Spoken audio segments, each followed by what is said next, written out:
हो रही है। गन फाउंड्री बीजेपी के दफ्तर में तो किसी एक बीजेपी के जिम्मेदार के कपड़े भी फाड़ दिए गए।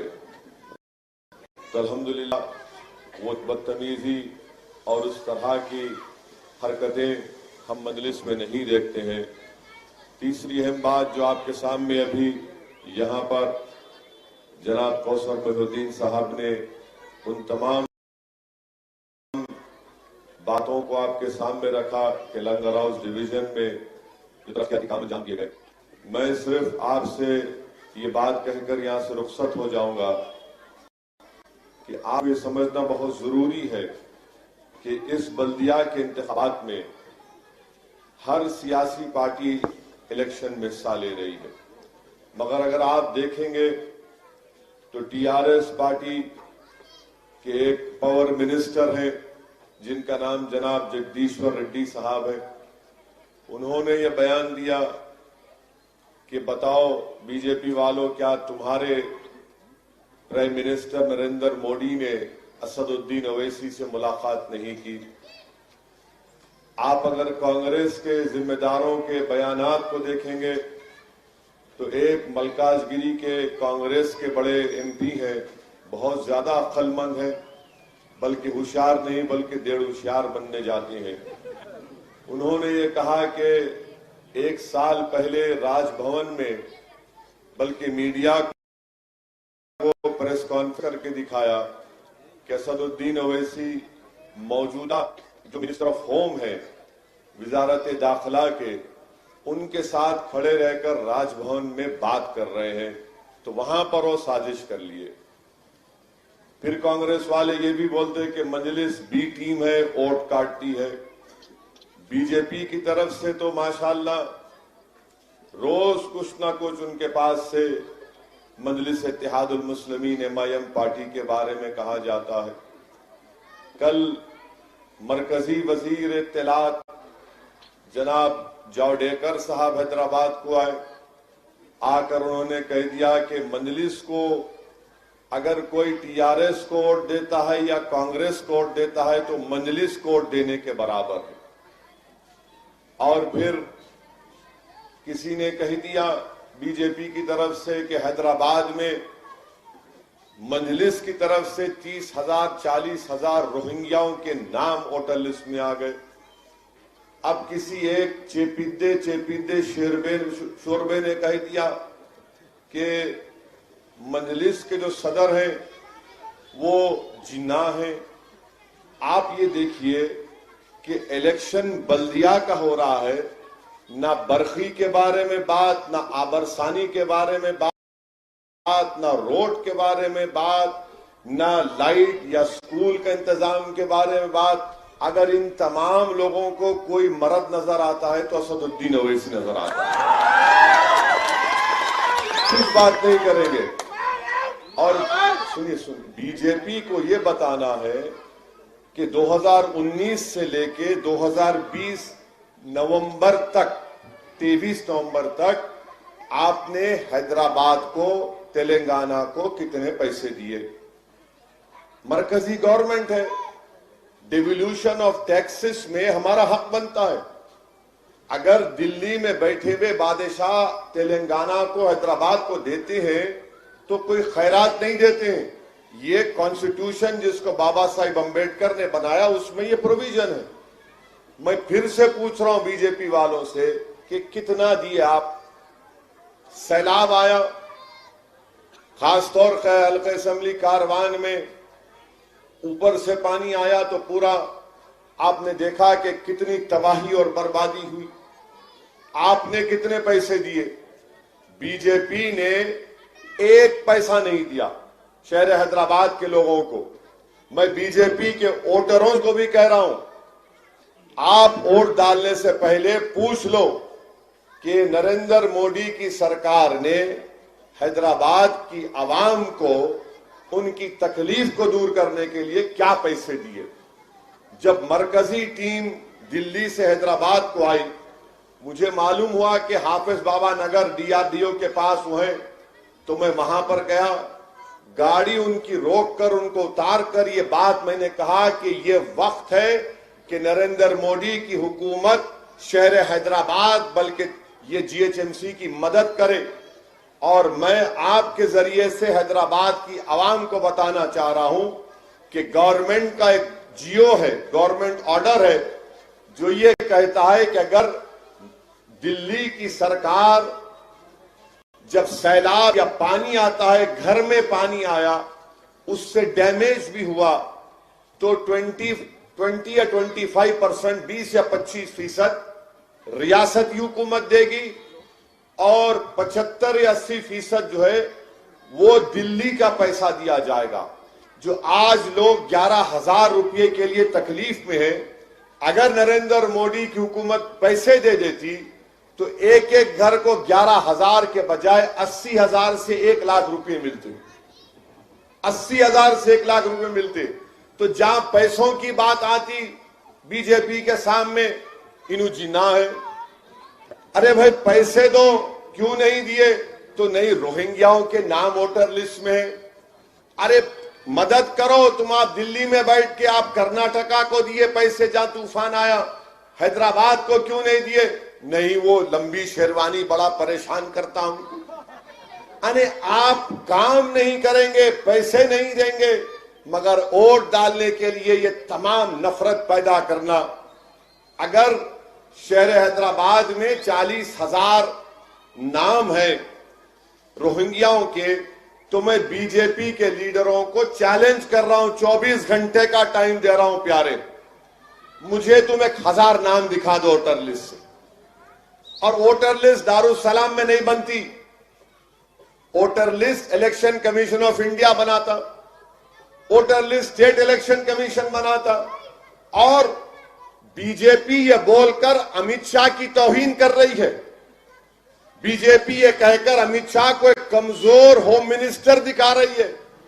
जब अमित शाह साहब होम मिनिस्टर हैं और उनके नाक के नीचे 40,000 लोगों के नाम वोटर लिस्ट में आ जा रहे, तो क्या आप तातैया कर रहे थे? निकालो 1,000 नाम के नाम निकाल के बताओ। नहीं, काली आएंगे, वो ऐसा करेंगे। अब मैं इनका जवाब आपके जरिए से दे रहा हूं। ये बल्दिया इलेक्शन की लड़ाई यकीनन बरखी, बल्दी, आबरसानी के मसाइल के हल के साथ साथ ये लड़ाई हैदराबाद की एकजहती को बरकरार रखने की लड़ाई, जिसको अंग्रेजी में कहते हैं ब्रदरहुड, जिसको बार बार बाबा साहिब ने कहा कि ब्रदरहुड, एकजहती को बनाए रखने की लड़ाई। ये लड़ाई सिर्फ वोट लेकर कॉरपोरेटर या रुकने बल्दिया बनाने की लड़ाई के साथ साथ ये भी है कि हैदराबाद में अमन को बरकरार रखा जाए।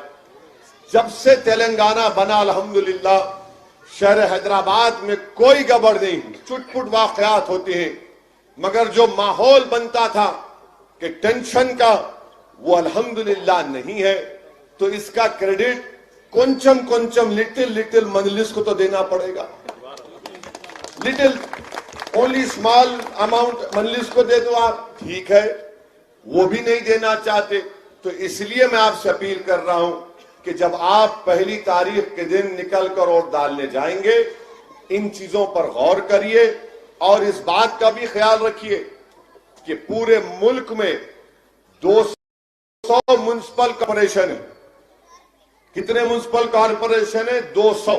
इन 200 म्युनिसिपल कॉर्पोरेशन में सिर्फ ग्रेटर हैदराबाद म्युनिसिपल कॉर्पोरेशन में ही मजलिस की नुमाइंदगी पर CAA NPR NRC के खिलाफ एक रेजोल्यूशन पास किया गया था, जो मुल्क में कहीं पर भी नहीं हुआ। ये मजलिस ने किया था। ग्रेटर हैदराबाद के म्युनिसिपल कॉर्पोरेशन के इजलास में राजेंद्र यादव को याद भी होगा कि CAA NPR NRC के खिलाफ हमने रेजोल्यूशन पास किया।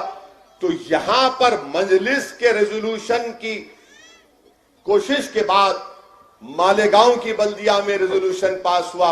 तो इसकी भी बड़ी तकलीफ है बीजेपी को कि कहीं पर नहीं हुआ 200 में, ये कैसा कर दिए। इसीलिए मुझ पर इल्जाम लगाते हैं। अरे तुम जो इल्जाम लगाते लगाओ, मुझे इसकी फिक्र नहीं है, क्योंकि मैं जो काम कर रहा हूं, मैं किसी मखलूक को खुश करने के लिए काम नहीं कर रहा हूं। मैं जो काम कर रहा हूं किसी के दबाव में आकर नहीं कर रहा हूं, ना किसी के डर की बुनियाद पर मैं काम कर रहा हूं। मैं ये काम इसलिए कर रहा हूं क्योंकि मैं जानता हूं कि मैं जो काम कर रहा हूं, जो मेरी सियासी लड़ाई है, वो समाजी इंसाफ की लड़ाई है, वो सोशल जस्टिस की लड़ाई है। मैं जो काम कर गरीब और मजलूम आवाम को जब तक सियासी इख्तिदार हासिल नहीं होगा, उस वक्त तक उनके मसाइल हल नहीं किए जा सकते। मैं जो काम कर रहा हूं जमात का परचम उठाकर इसलिए कर रहा हूं क्योंकि मुल्क का, भारत का संविधान मुझे इस बात की इजाजत देता है कि मैं जमहूरियत में हिस्सा लेकर उन मजलूमों को, उन बेआवाजों की आवाज बनो। इल्जाम लगते रहे, इंसानियत की तारीख गवाह है कि हर एक पर इल्जाम लगे और इल्जाम उन पर लगते हैं जो सच्चाई के साथ और इखलास के साथ काम करते हैं। मैं किसी को खुश करने के लिए काम नहीं कर रहा हूं, ना किसी के डर की बुनियाद पर यह काम कर रहा हूं। और याद रखो, तुम इल्जामात जितने लगाना चाहे लगा लो, तुम जिना कह दो, क्या क्या कहना चाह रहे कह दो, मैं अपना रास्ता बदलने वाला नहीं हूं। तुम इस रास्ते में मुश्किलात पैदा करो, अगर मुझे खाक और खून के दरियाओं से भी गुजरना पड़ा तो याद रखो, इल्जाम लगाने वालों, सुन लो मेरी इस बात को, जब तक मेरे जिस्म में एक सांस भी रहेगी, मैं मदरसे इत्तेहाद मुस्लिमीन का पैगाम लेकर आगे बढ़ता रहूंगा और मैं ये काम करता रहूंगा। ये इल्जामात लगते हैं, ये इल्जामात खत्म होने वाले नहीं है। जब बड़े बड़े लोगों को नहीं छोड़ा गया तो असदुद्दीन अवैसी किस खेत की मूली है। मगर इल्जाम लगाने वालों, ये याद रखो कि कम से कम मैंने तुम्हारी रातों की नींद हराम कर दी है, कम से कम मैं तुम्हारे दिलों में जा चुका हूं, कम से कम मैं तुम्हारी सोच में आज मैं आ चुका हूं। इसीलिए बौखलाहट का शिकार होकर कभी ये बात तो कभी वो बात, कोई बात नहीं, तुम खव्वाल की तरह खव्वाली गाते जाओ, जब मेरा दिल आया मैं तुमको सदके में नजराने देता जाऊंगा। मैं रुकने वाला नहीं हूं, मैं रुकने वाला नहीं हूं, ना कोई मजलिस का रुकन रुकने वाला है। और हम पे इल्जाम लगाते फिरका परस्त, फिरका परस्त। अरे कौन सी फिरका परस्ती, कौन सी फिरका परस्ती है? अरे फिरका परस्ती तो ये है कि बीजेपी का एक एमपी नाथूराम, एक नहीं दो एमपी ने कहा कि नाथूराम गोडसे, जिसने महात्मा गांधी को गोली मारकर हलाक कर दिया, वो देशभक्त है। गोडसे को देशभक्त। और झारखंड का बीजेपी का एक एमपी अलीमुद्दीन अंसारी के कातिलों को कोर्ट ने सजा दी, बेल पे निकले तो खुदकुशी की। वो फिरका परस्ती नहीं नजर आती आपको? जो गरीब लोग दिल्ली में बंडियों पर मेवा बेचते हैं, उनको मारकर बोला जाता है कि दोबारा इस गली में मत आ। जो दुकान पर पटाखे बेचता है, कहता है कि तू कैसे पटाखे बेचेगा, वो फिरका परस्ती नहीं है। दिल्ली के फसादात में मस्जिद के मीनार पर खड़े होकर झंडा लगाना, वो फिरका परस्ती नहीं है। सिर्फ इलेक्शन लड़ता हूं मैं जमहूरियत को मजबूत करने के लिए, तो इन तमाम के पेट में दर्द शुरू हो जाता है। अब तो बहुत ज्यादा हो रहा है कि भी हासिल की, तो इनको समझ में नहीं आ रहा कि क्या करना। मैं सिर्फ इनको इतना ही कहूंगा कि हमारी हैदराबादी स्टाइल में कह रहा हूं, हमको खुजाएंगे ना तो खुजली तुमको हो जाती। तो आप जरा एहतियात से रहिए। और मैं आप तमाम से अपील कर रहा हूं कि बेखौफ होकर 1 दिसंबर के दिन सुबह सुबह अपने घर से निकलिए, अपना एक एक वोट का इस्तेमाल करिए। और इस बार वोटिंग मशीन नहीं है, बैलेट पेपर है। तो बैलेट पेपर देखकर जहां पर पतंग का निशान नजर आएगा वहां पर आपको मोहर लगाना है। और मेरी आपसे अपील है कि ज्यादा से ज्यादा पोलिंग में हिस्सा लीजिए, वोट डालिए, अपनी पसंद का इजहार करिए और बता दीजिए इन तमाम फिरका परस्त ताकतों को जो हैदराबाद का नाम बदलकर भाग्यनगर रखना चाहते हैं।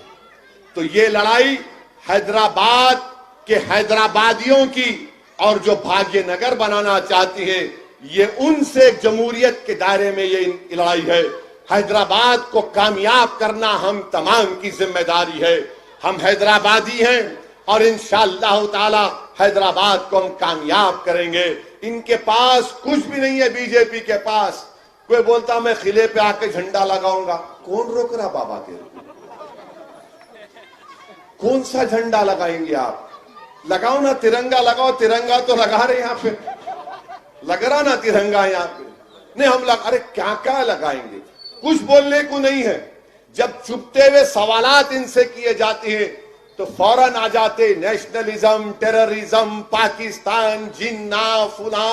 अरे अब इनको एक बात कहकर चले जाऊंगा कि कम से कम फिरका परस्त ताकतों से कह रहा हूं, ये बैगन के भाता मत करो।